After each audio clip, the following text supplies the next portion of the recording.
मैं जयपुर बोल रहा हूँ। मेरा इतिहास आज से सदियों पुराना है। जब इस 17वीं शताब्दी में मुगल अपनी ताकत खोने लगे, तब राजपुताने की आमेर रियासत एक बड़ी शक्ति के रूप में उभर रही थी, जिसका फैलाव मीलों दूर तक था। और आमेर रियासत की राज व्यवस्था का संचालन सुचारू रूप से चलाने के लिए आमेर रियासत की मुझे नई राजधानी बनाने की कल्पना महाराज सवाई जयसिंह द्वितीय ने की थी।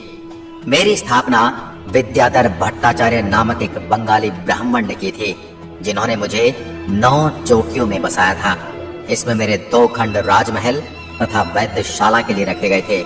सूरज पोल से चांद पोल तक की सड़क 2 मील लंबी और इसकी चौड़ाई 120 फीट रखी गई थी।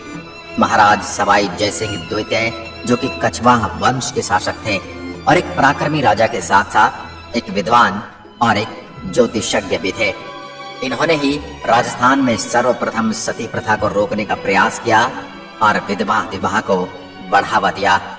मित्रों, ये वही कछवाहा वंश जो भगवान राम के ज्येष्ठ पुत्र कुश की संतान होने के कारण ही कुशवाहा कहलाए, या आगे चलकर कछवाहा बन गए। मुझ में 3 सुंदर चौपड़ों का निर्माण किया गया। महाराज सवाई जयसिंह द्वितीय को मेरी बड़ी चिंता थी, जिसके लिए इन्होंने मेरी चारों तरफ मजबूत परकोटे का निर्माण किया, जिसकी दीवार 24 फुट ऊंची तथा 9 फीट चौड़ी है। मेरे परकोटे पर 7 द्वारों का निर्माण किया गया। नियोजित तरीके से बसाए मुझ में महाराज के महल, ओहदेदारों की हवेली और बाग बगीचे ही नहीं, बल्कि आम नागरिकों के आवास और राजमार्ग भी बनाए गए थे। इसके अलावा मुझ में गलियों का और सड़कों का निर्माण वास्तु के अनुसार और ज्यामितीय तरीके से किया गया था। मेरे प्रेमी कहते हैं कि मेरे सौंदर्य को देखने के लिए एक खास नजर चाहिए। बाजारों से गुजरते हुए मेरी इस बनावट की कल्पना को आत्मसात कर इसे निहारें तो पल भर में इसका सौंदर्य आंखों में प्रकट होने लगता है। लंबी चौड़ी और ऊंची प्राचीर, तीनों ओर फैली पर्वतमालाएं, सीधे सपाट राजमार्ग, गलियां, चौराहे, चौपड़, भव्य राजप्रसाद, मंदिर और हवेली, बाग बगीचे, जलाशय और गुलाबी आभा से सजा हुआ हूँ मैं। मानो मैं इंद्रपुरी का आभास देने लगता हूँ। वर्ष 1876 में इंग्लैंड की महारानी एलिजाबेथ और प्रिंस ऑफ वेल्स युवराज अल्बर्ट मुझे देखने आने वाले थे। उस समय मेरे महाराज सवाई राम सिंह इनके स्वागत की तैयारियों में जुटे थे। इनके स्वागत के लिए मुझे दुल्हन की तरह सजाया गया था। महाराजा सवाई राम सिंह के मन में सूझा कि क्यों ना पूरे शहर को एक रंग में रंग दिया जाए। फिर उन्होंने उच्च अधिकारियों से इस पर मंत्रणा भी की और मुझको गुलाबी रंग दे दिया गया। उसके बाद से मैं गुलाबी हो गया और बाद में चलकर मुझे गुलाबी नगर कहा गया। 19वीं सदी में मेरा विस्तार शुरू हुआ। तब मेरी जनसंख्या 1,80,000 के आसपास थी। 2001 के आंकड़ों के अनुसार 23,37,319 और 2012 के बाद 30 लाख से ज्यादा हो चुकी है।